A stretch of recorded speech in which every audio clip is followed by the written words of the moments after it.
Welcome to This Week in Our Collective Heads. I'm Kevin. I'm Patrick. And we're starting this off with Fallout 4's Quantum. I was lucky enough to... I was one of the guys who stood outside of Target on the 18th to pick this up. So right after Star Wars, that's why they're in the nice Star Wars glasses. But picked up only 2 bottles. Sold out while I was in the store.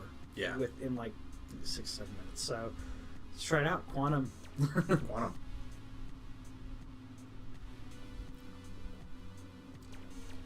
Yeah, I like it. Yeah, It's not what I imagined. I'm getting a bit of radiation. Yeah, Definitely. a little bit. I feel a little radiated. Need some Rad-X after this. I knew that this was a reused. Yeah. Rad-X would have been before. Rad-X would have been We before. didn't pregame. I'm not very good at this. I'm not very good at fallouting. I knew they reused the flavor for this, so I'm okay with it because it looks right. Yeah, that's the important The thing. look is all that matters. Yeah. I But like the flavor. taste is not bad. Well, the taste isn't bad. It's like just- a berry lemon. It's berry stuff. lemonade is actually the flavor. So I like it. It's more. I identified the taste. You did. Sweet. You did. This is berry lemonade by Jones Soda. So if you didn't get a chance to pick this up, you can order berry lemonade or get There you it go. if you have a place that has And a then good supply. drop food coloring in it. Bam! You got your stuff. A little bit of food coloring. Yeah, and then print off one of these if you can. And collect the caps. Collect the caps, obviously. So welcome to the Gold Plus Roundup for December. Yes. I had to blast through a good amount of these, not having a console for a week, Yeah. which you think, oh well, that's not too bad. I mean, you're not playing games for a week. It was a quarter of my month. So Well, and they also didn't they don't come out. Well, I mean, the Xbox One comes out on the 1st. On the 1st, and then on the 15th. And then on the 15th. Yeah. So it is a bit less convenient. So we'll stop complaining now. Yeah. He'll So we stop had Thief that came out on Xbox One. It was okay. Not really my cup of tea. I would rather be playing something more like Assassin's Creed or more like Far Cry. Far Cry does first-person stealth. Like Thief was the first-person game that got stealth the closest to right that we had seen up to that point. Correct. But Far Cry tops them. Yes, Absolutely. it does. And I think that if this came out before Far Cry 3 had come out, then I would.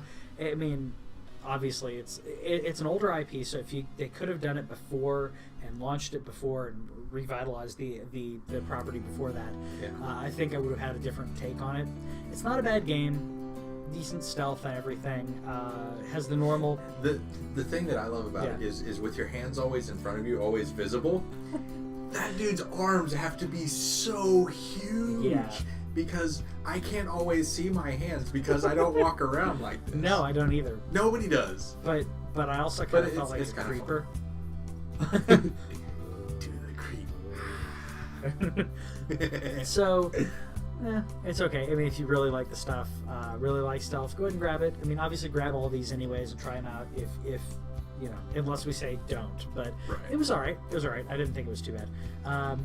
I also got to play this is kind of the section of all the isometric beat 'em up. We got 3 of them. We got 3 of them. I actually got to play every single one of them for at least an hour. The first one was The Incredible Adventures of Van Helsing. Which you said was not incredible. It was not incredible. It was slow.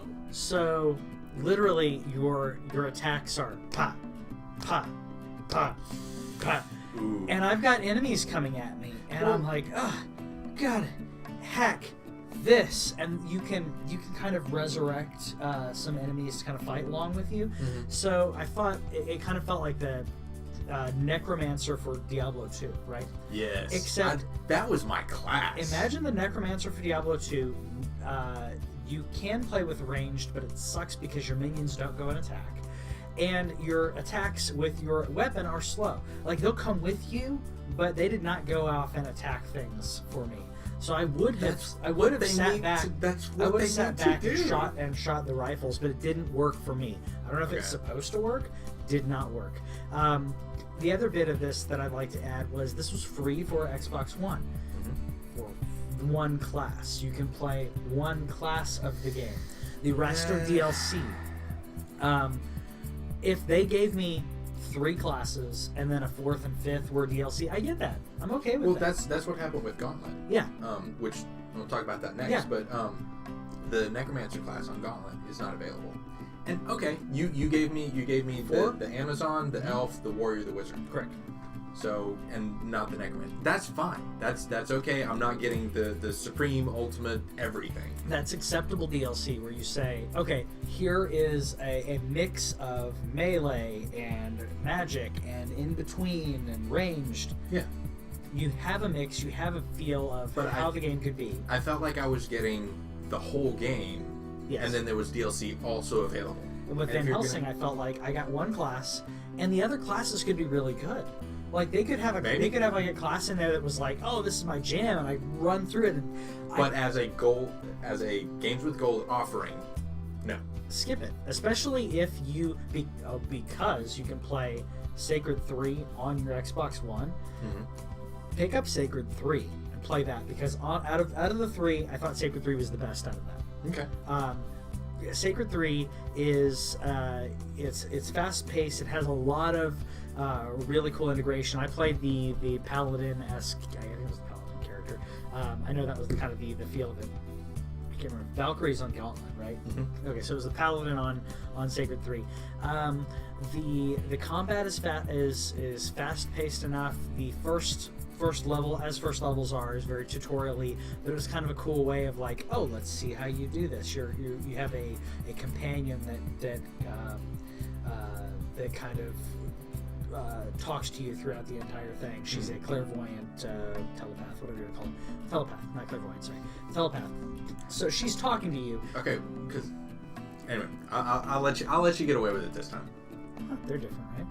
No. Yeah, but I was gonna talk crap about you throwing the wrong one out there. Oh, okay, yeah. By the way, get this. This is good. It's good. The lemon berry stuff that he recommended. Yeah, that's pretty good. Pick it up. Shipping sucks on these, so see if you can get them local, or if you can get a shop if you have a shop that already buys Jones Soda. Mm-hmm.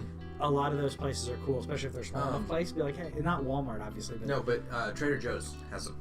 Do they have this flavor? I don't know if they have this flavor, but they have the Jones Sodas. Talk to Trader Joe's. So yeah, Sacred 3. The combat was cool. It was fast paced enough. It was exciting. Kept me moving. Well, you said you had a telepath. Is there like a decent story with it too? It's decent. It's not like amazing. But you have the normal MacGuffins of, oh, you got to find this thing. This thing is happening.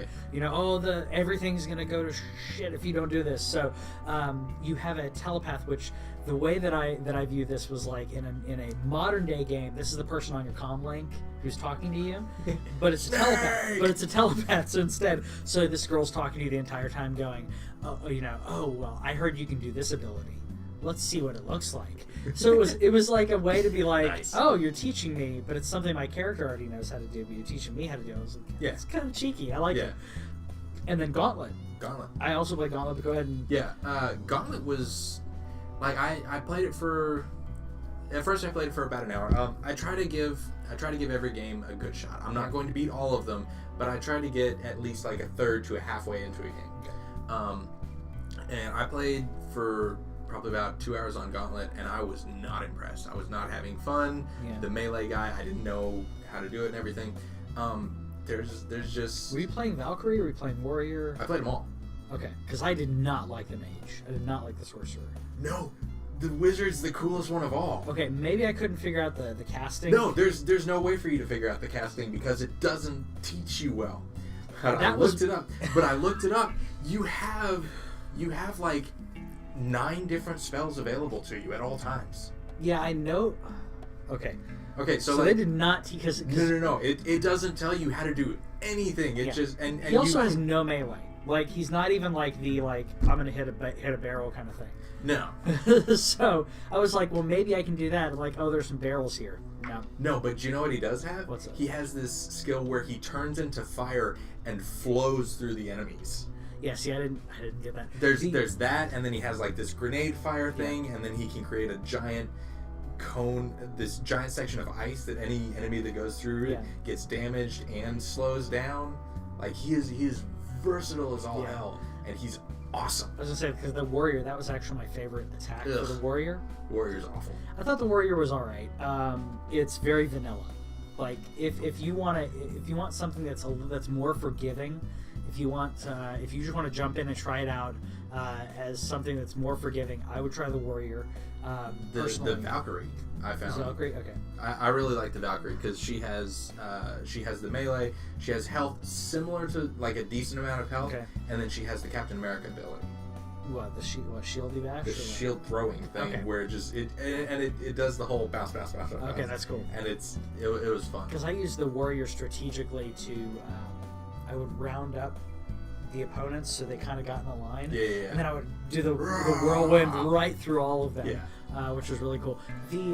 I really liked the one thing that I really liked about Gauntlet, being it like having the different things you can like pick up, like the explosive barrels. Mm-hmm. Like, that was fun. And realizing that, because I was like, I blew up the barrels. Why isn't anything happening? Why did the barrel regenerate? And then I walked over and go, I was supposed to pick it up. I was supposed to pick it up. Yeah. And I'm like, there's a crack in the wall. Classic, gaming style. So completely enjoyed that game. Yeah. But yeah, look up how to play it online. The wizard in particular is really cool. And I also found out that the elf has a couple extra abilities. Okay. Because his main ability, like it's a short range type of thing. But like he has more things that can get fired off, and and then if you can do local multiplayer, that is the way to play that game, which it always has been. Yeah, I got to do that with. I didn't get to. I'll probably do that with Whitney coming up soon. So I think I can get her into. But yeah, I'd recommend. Yeah, I would be willing to recommend Gauntlet. Recommend Gauntlet. And I recommend Sacred 3. So if you're Xbox player, grab Sacred 3. If you want to grab Van Helsing and see what I'm talking about, go ahead and do it. But honestly, I don't think it's worth your time. Sacred 3, because it was offered at the same time, it's a better choice. You're going to enjoy it more. You're going to, it's worth your time. Yeah. Which is really what this whole show is about. Right. That's worth your time. So Castle Storm came out. You played this previously on PS3. This was for PS3 and Vita in August. And honestly, it's a great handheld game. Yeah. Because it's got kind of like Warcraft 3-esque graphics for like the story and stuff. And it's very much aware of how dumb it is. Okay. And like there's a fat priest that you have to save like constantly. And the story is actually kind of entertaining, told in like an overblown I'm the paladin type of way. And like you get to spend money to upgrade your ballista and your troops and your hero, which the hero don't bother putting any money into the hero, because when you summon the hero, everything else stops and you just play as the hero until the hero dies. And if you pour enough points into him, he can be useful for a little bit, but then as soon as that happens, you have to start cleaning up the mess that was made while you were doing that. Gotcha. So the ballista and the archers for troops are the best way to go with that, and it's really fun because you get to build like your castle however you want to. Don't spend too much time in that because it offers you upgrades on a regular basis, and you have more space, more options to make these kind of things. But like, it's probably one of the better mixes I've seen of tower defense with like where you have to actually do something. There's a lot of tower defense. It's not really gaming. It's set all this stuff up, and you could do an attack, but it's not really much about the attack as it is. Make sure your base is good, the whole castle. And like there are good tower defense games. There are good send out the troops type of games. This was probably, I would say that this was the best mix of the two. Okay. I'd recommend it if you want to just have something to sit down and laugh at the stupid story that knows it's stupid. Yeah. So. Speaking of stupid story, but very well done, King's Quest. Did you get to play any of this? Nah. So, first of all, I love King's Quest. I played one of my first games that I played was Space Quest 2 and King's Quest 3. I played King's Quest 3. Okay, so the whole thing, this to me did a really good job of taking the quirkiness and the fun of that, the fun of the point and click adventure, and going, okay, you don't have that point and click interface anymore. You don't even have the text parser interface, which King's Quest used to have. You have the normal go around and try to interact with different objects, and having touch all the things, and having Christopher Lloyd narrate was really a gem to me. See, I thought he was a character. I didn't realize he was a narrator. I might go back. So okay, I'll be playing this. You play as young Graham. So Graham from King's Quest, and he plays the considerably older version of you, who's now the king. Nice. So he is telling the story to his granddaughter, and you are playing through the story that he's telling. So like a Call of Juarez thing. Yeah. That's cool. And when I started playing it, I didn't think it called Juarez. The first thing that I thought was Princess Bride, because you have this very young person. Except in this case, the granddaughter is enamored, is loving it, and wanting to hear more. That's cool. So you don't have the hump of like, is this a kissing book? You don't have that part, but it was really fun. I played through the first 2 sections of this. I got Whitney hooked on it to the point where I had to tell her, no, don't play it without me, because it's one of those games I want I think you want to experience. I want to experience with her. You don't have to experience it with them, but to me it's just as fun to sit and watch this as it is to play it, because it's so much about the story, the quirkiness of the NPCs and everything. Okay, so for me, I don't. Like, point and click gets really frustrating really quickly. So how much of it is just going through the story? How much of it is figuring out what to do? To me, I'd say, I only got hung up a couple times with trying to figure out where something was. Okay. The second section where someone mentions, I won't. If you want to play it, no, don't spoil it. Someone mentions something. And I'm like, oh yeah, I should probably find that. Where the heck do I find that? Yeah. You have a little bit of that, but it wasn't too bad. The world isn't as... It's not like the old school point and click or text parsers where it's like you can go everywhere. Where do you go out of all those places? Like Zelda. Where do we even go in the first Zelda? Well, like that was kind of my problem with Broken Age last month or 2 months ago or whatever that was. Because like I was trying to figure out how to... Like, I had to shrink my head 3 times. It's not that bad. And, like, it was really annoying to try to figure it out. And so that was kind of why I shied away from this. It's not that bad. Most of them are relatively intuitive. And, like, you get to the screen, figure out, and then advance rather than you exploring. Get to the screen, and then you're like, it's very apparent where you're like, oh, I need to do this to advance the story, and then you may have to backtrack over to something you previously did, or there may be a separate path that you went over. The tutorial, I would consider the tutorial portion of the game is to me pretty darn straightforward, and it kind of gives you every now and then there's slight backtracking, but not too much. Mm-hmm. It's a really good balance. Yeah, so I highly recommend this. I'm going to be picking up all the DLC for this. So because they gave us the first chapter, which if you said you went through 2 sections, means it's a bit more beefy. I don't know if there's 4 or 5 to it. So these are bigger than a lot of them, because like the Tales games, if you got 1 chapter, that would be like an hour and a half or so. I played probably an hour and a half into it.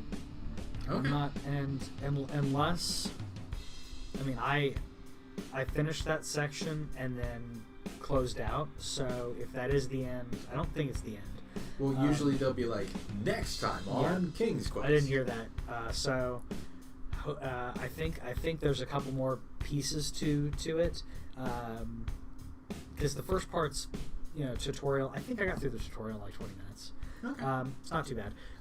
Your times may vary for you, but I really enjoyed the humor. And if you make a wrong choice, there's one. This is not a spoiler, but there's 2 levers in the very beginning of the tutorial, and he's like, there are 2 levers. I didn't know which one to pick, and if you pick the wrong one, then it goes to the you died screen, which is really quick, and you hear Christopher Lloyd say, and that's what would have happened if I'd picked the left lever, and then it goes right back into where you were. Okay. So that's cool. It's really cool. It's a nice humor to it, so I liked it. Okay. Or sometimes when you die, you just hear him snoring, so it's like he just like he forgot to tell the next part of it. Right. So yeah. So I really enjoyed it though. Okay. And Far Cry Blood Dragon. Yeah. For PS3. I got this way back when it came out because I like just discovered the Far Cry series, and this I think this came out like right after I beat Far Cry 3. Blood Dragon is awesome. Yes. If you have a PS3 and you have access to this, pick it up. 8 hours, right? 8-ish, 10. I don't know. Yeah, it wasn't terribly long. I went ahead and beat most of the stuff because I just really love exploring those worlds. And the only problem that I had with it is at one point you face a dragon and you have a bow and arrow and like 2 arrows, and you have to shoot the dragon, dodge whatever attack, go pick up your arrow, shoot the dragon. That part was really frustrating. It took me probably half an hour to beat just that one little fight because your arrows are not that powerful. Yeah. But yeah, that game is awesome. Yeah. Highly recommend it. And it's hilarious. Great shooter, very funny, especially if you like the whole idea of the old school 80s version of what the future is going to look like. Yeah. It's snarky. So much neon. Yeah. Oh yeah. It's amazing in its nostalgia, and I absolutely love this one. I played through this one, and so many callbacks to like various because it references Predator and Aliens and like the Schwarzenegger era of action. Yeah, exactly. And I loved it. Get that. I loved it. So I got to play SSX on PS3. I liked it. It's better than Tony Hawk Pro Skater 5. It's better than Tony Hawk. I realized after, I think I said when we were talking about this, I had not played one. I believe I played this back when it was on Nintendo 64. Nice. As soon as I played it, I'm like, I've played this before. Mm-hmm. I had a lot of fun with it. I would say a lot of fun. It was enjoyable. If it's not quite my cup of tea, but I enjoyed what I played of it. Fun and fast-paced and kind of slightly ridiculous. Not as ridiculous as I guess Tony Hawk, but it was cool. I liked it. If you are still playing PS3, go ahead and pick that up.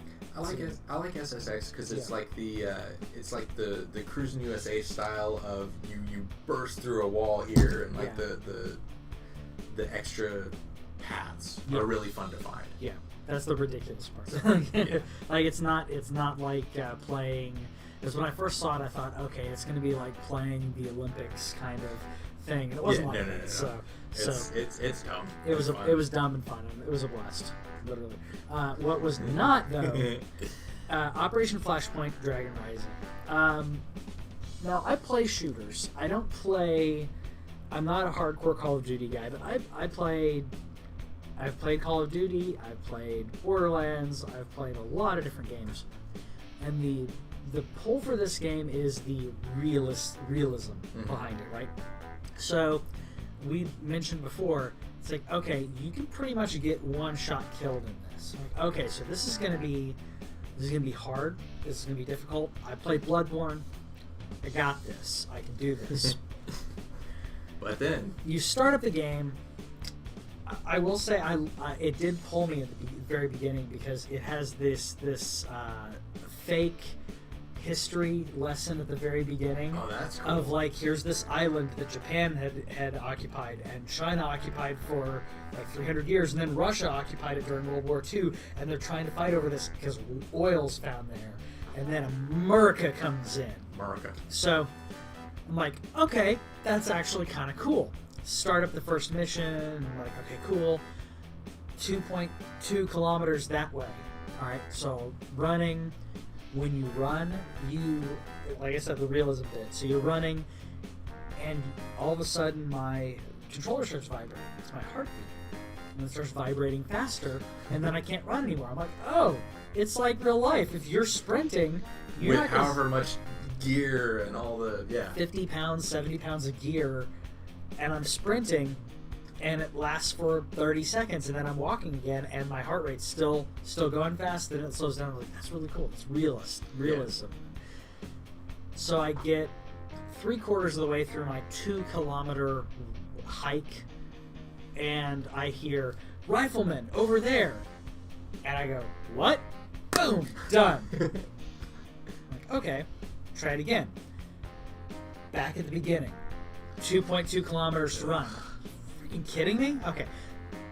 I did this 5 times. I killed 2 of them. And then I stopped. And I didn't rage quit because I knew what I was getting into. But I realized, okay, this obviously isn't my cup of tea. If it had spawned me, I don't know, a little bit outside of where those enemy area where I could retry it easier, that's great. But it was it was a waste of like probably 4 or 5 minutes of running through plains and a little bit of forest. Yeah. That was not enjoyable. I liked the idea, like, if you get hit in the head, you're done. If you get hit in the chest, depending on where they hit you, you could be like, it'll show like yellow there, and it's like, oh crap, okay, I don't even know how to heal myself. Like I don't even know how that works in this game. I don't even know if you can. Yeah. So I took down a couple of them, but it was so difficult, and the color palette for this game, again, the realism, because I'm fighting in the jungle. These guys are wearing camouflage, so I didn't see them. Like more than half of the time. Yeah. They would see me before I saw them, so I even was sneaking around to try to kind of slightly strafe them, kind of slightly flank them. It still got me. So if you like hardcore shooters, if you like really being challenged, you want to combine those, try it out. It was not my cup of tea, but like I said, I may go online and look at the YouTube bit of this, because the history bit, the fake history bit, was kind of cool. Yeah. So, yeah. So, continuing with the fake history bit, Rocketbirds, Hardboiled chicken for the Vita. Gonna start off with nope. Yeah. Nope. It's a hard nope. Because it was funny and dumb, but just the mechanics were broken. Because you're running around, you have bullets, and you have shotguns and all this kind of stuff, and as a chicken. As well, you're like the chicken going up against penguins or pigeons or something. Like there's this different armies and all the puns. Yeah, that was entertaining, but once you actually get into combat, there's 2 modes. There's this side-scrolling stealthy thing, and then there's another mode where you have a jetpack and you're flying around. Those parts were pretty fun. Yeah. But whenever you shoot an enemy in the 2D plane, then they'll be like, oh, and you can keep shooting them repeatedly. Yeah. If there's 2 of them, the one behind cannot be shot unless you shoot. Okay, because it's 2D. Okay, within a 2D world, that makes sense. Right. But you shoot the front one. You have to shoot him, knock him down, wait till he hits, bounces, lands, is still to shoot the second one. Then you have to wait, and then it's a balancing act to try to do that, and they can shoot you while you're doing that, and they can just. And then I also encountered a part where there were 2 enemies on both sides, and I had like this little cover thing where I could pop out, shoot, pop back. Yeah. But it's not fun. It's not. I don't mind a challenge. Obviously, Sure. You guys know me, and Bloodborne and Binding of Isaac are the games that I play most. And like, I love a challenge, but if it's challenging in a way that's not fun, where I don't get better at it, I don't want to play that. Yeah. And so I got through, I think, 4 missions, and just retrying the same part over and over and over, because there's a bunch of times when you'll go through being all stealthy and stuff. The stealth parts are fine. Yeah. But then you'll set off the reactor, you'll target the blimp to go down in a. I don't know. I wasn't really paying attention to what was going on. I had to take down a blimp that I was on for some reason. Yeah. And then you have to go through like 12 different enemies to get to the chute and drop out and let it all explode. And that part took me close to an hour to beat. And it's just this one section. Oh, and there's a timer on it. You have to go through that because you have to get out before it explodes. So no. It's a funny game. It honestly looks like a Flash game. So maybe if I could click on enemies to shoot them, maybe it works there. But on the Vita, this game doesn't work. Wasn't it originally a Flash game? Or maybe I'm thinking something else. Maybe. Maybe think. We'll find out if it was Flash game right here. But yeah, it's nope. Yeah. Nope. Freedom Wars, though. Yes. Freedom Wars is awesome. I really enjoyed this. I wish I had more time to sink into this. I planned on doing a lot more in vanilla, but I didn't get to. Yeah. But I think Maury already mentioned, like, this was very much like Monster Hunter. And it's dystopian Monster Hunter. Yeah, it is. It is. I really enjoyed the mechanics of the game. This is how far did you get into the story? I only got 3 missions in, so I didn't get. Oh my goodness! The story, the world is Yeah. awesome. Okay. It's fantastic. You start off, you are a sinner. Yes. And there's like the lowest. I'm just spitting everywhere. So you start off and you are a sinner. You have a 1,000,000-year sentence, and you're not contributing to this society. Exactly. And it's got like this little bear that jumps up and pops up and tells you things, and you can actually see the sentences of other people around you, and you're encouraged to only talk to people who are working on their sentences, because like there's some miscreants, so you come up on somebody with a 2,000,000-year sentence, you're like, I don't even know if I should talk to you. I don't want to have years added onto my sentence, because like they'll add years, and I'm sure you encountered this for taking 5 steps in your thing, or unproductive conversation, and like everything is geared to push you towards being a productive and helpful member of society. And that story, and then I'm not going to give it away, but like you start obviously off with there's a resistance. Yeah. But like, you also come in as a character who got knocked in the head, and you have amnesia, because why not? That's and so your character starts off not knowing any more about the world than you do, and so it's really helpful as a plot device for them to do that. But like, but gameplay, gameplay I really liked. I wish that switching between the weapons was a little quicker.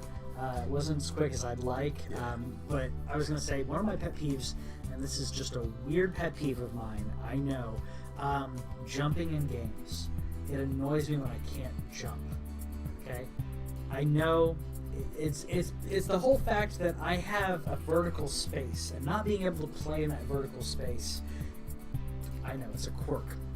But you can. You're thorning around everywhere. With the thorn, that's what I'm saying. Yeah. Like, I can't really jump. See, I didn't even really notice that I couldn't jump, because I could go wherever I wanted. As soon as I started the game, I was like, oh, why can't I jump? And then realizing I had that mechanic, that's what I was getting. Okay. Once you realize you have this grappling hook kind of mechanic to it, I was okay with it, because it's like, okay, I can use this strategically in battle. I can use this to go up to this higher place, get a different vantage point. There's a lot of different, and to grapple an opponent. Yeah. So there's a lot of cool things to that mechanic that let me go, okay, I'm fine with that. Yeah. It's just one of those things that bothered me, like, Monster Hunter had enough in there that I enjoyed, that I was that let me forgive that. You can climb, even if you can't jump. Yeah, it let me forgive that. But like Final Fantasy, it's like, okay, well, you don't really need to play in the vertical space. Right. But yeah, when I first got that, I'm like, okay, this is an actiony game. I want to be able to jump almost as a way to kind of dodge. Yeah, you can roll, but I like to have options. I like iframes. And so in this case, you have a lot of different. You have that as a way to dodge and to get different vantage points. Yeah. So I really liked this one. If you play a lot on Vita, this is the game to pick up this month.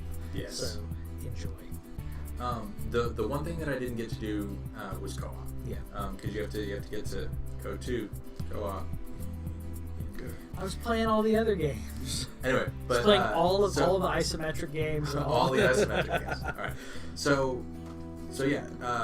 My only issue is sometimes I had difficulty with the perspective. Like if you're locked onto something that jumps up, you lose everything. Yes. You're staring straight up at the. But like, I really want to do co-op, but the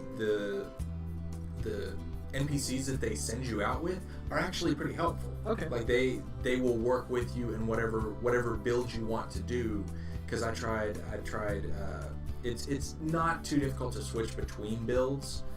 So I tried the basic of the healing, the grappling, and the damage, and whatever role you want to play, the game will let you. Okay. And I really appreciated that because Monster Hunter, it's you against whatever, and then your friends and stuff.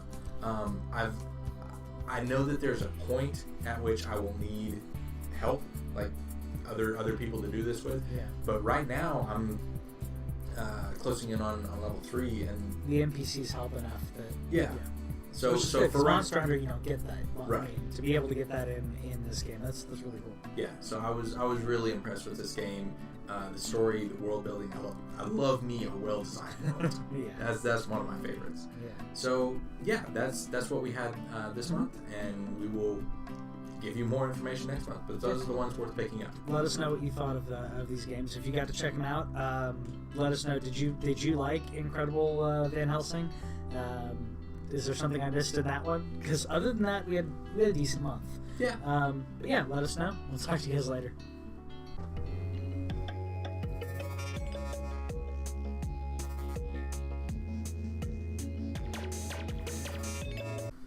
That'll work a little better. I just can't tell by myself. Scoot a little closer now.